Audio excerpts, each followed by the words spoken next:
Hello everyone and welcome to Kimchi Crime Mini Docs series, a new series in which we talk all cases in South Korea. I'm your host Walter Lee, and let's begin our first case, or cases, today. If you are into your cryptocurrency, or if you have just been keeping your eye on the news recently, you may have seen this man appear on your TVs. This is Do-kwon, a once promising leader of the crypto industry, creating the Terra and Luna tokens that many across the world invested in.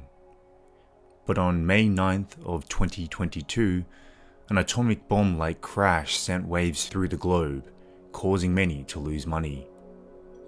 Today on Kimchi Crime, we will look into two murder cases that came as a result of crypto crimes. Let's start with the one that might break your heart, as it did mine. We go to a family of 3, but the only person we'll be naming today is Jo Yuna. Jo Yuna was a 10-year-old girl. She came from a family who had a computer-related business, but the business struggled, and also her father invested more than $77,000 in the Luna coin. And as we already know, the coin failed and the crash would lead to a series of unfortunate and deadly events for Yuna. It was only 8 days after the collapse of the Luna coin that Yuna's parents reported to her elementary school that the family were going on a month-long trip from May 19th to June 15th to Jeju-do Island, a popular destination for Koreans to go on vacation. A month went by, but Yuna still was absent from school. The school tried to call her parents, but they were not able to get a hold of them. This worried the staff at the school, and the next plan of action was to go to Yuna's house, just to make sure that everything was okay. As the school officials approached the building where Yuna lived, they noticed that the mailbox was filled up with unopened mail. And after attempts to contact Yuna and her parents at home, they decided that they would file a missing persons report on June 22nd, 7 days after Yuna was expected to be back at school. Police got on the case and first found out that the family never made it to Jeju Island. Instead, they travelled to Won-do, one of the most southern regions in South Korea, on the 23rd of May. The family booked out a guest house for 6 days from the 24th of May to the 31st of May. According to the owner of the guest house, the family rarely came out of their room, but it was the night of May 30th at 11 PM is when Yuna and her family were last seen on CCTV walking out of the guest house. It appeared that Yuna had fallen asleep and was carried out by her mother on her back to a car. After leaving the guest house, reports say that at around 12:40 AM and 1:09 AM, Yuna's mother switched off her phone, and only a couple of hours later, at around 4:15 AM, Yuna's father's phone was then turned off around Songguk Port, roughly 4 kilometers from the guest house. When you think about it, it doesn't take a car 5 hours to drive 4 kilometers. It's anyone's guess what was happening during that time. But back in Korea, the news spread around quickly across the nation and wondering where this little girl was. 5:12 PM, June 29th, 9 days after the missing persons file was reported, and the bodies of 1 female adult, 1 male adult, and 1 female child were found in a grey Audi off one of the ports in Won-do Island. The car was turned over and 10 meters underwater. It was confirmed later that it was Yuna and her mother and father in the car. According to autopsy reports, Yuna was fed sleeping pills before the car crashed into the water.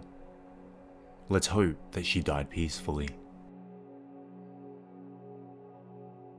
Our next case is due to another collapse of a cryptocurrency coin called Pure, which was run by a Korean who was arrested for fraud and market manipulation charges. But this isn't a case about him. This case deals with ex-spies, hitmen, and drugs. Yu Sang-won and Hwang Eun-hee were a couple that were interested in investing their money into stocks. It was a friend that convinced them that they should invest into the cryptocurrency Pure Coin, which allegedly revolved around a service that uses blockchain to deal with indoor air quality. After some talks, the couple decided to go with the friend's suggestion and invest roughly 1 billion Korean won, which is around 760,000 US dollars, into the coin.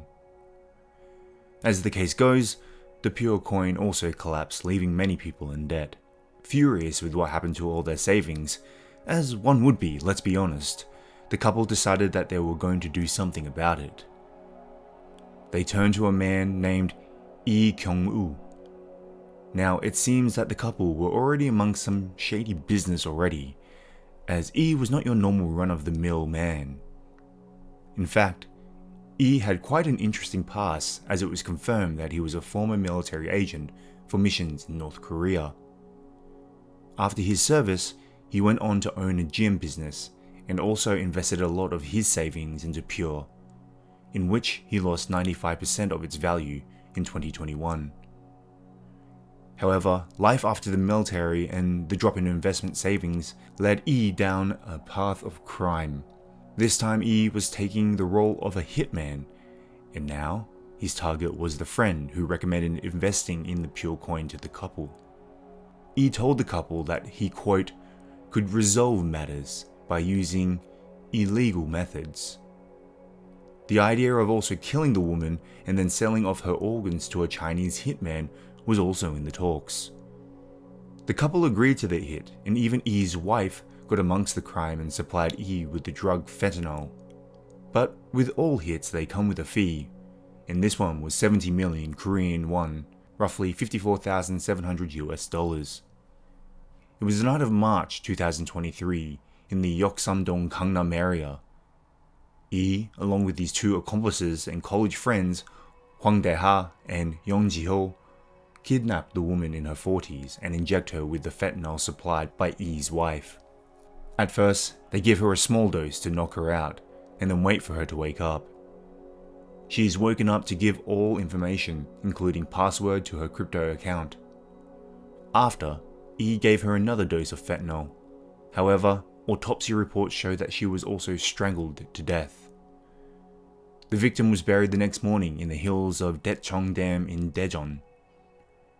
It would take 2 months for the police to track down Lee and his accomplices, to which everything was confessed, and the couple was also detained. Lee and his accomplices were given life sentences and 25 years in prison respectively, and the couple who called for the murder got 8 to 6 years respectively. So, there are 2 cases that led to the lives of the innocent. These cases might make you think twice before taking a friend's advice when it comes to investing, or even just investing at all.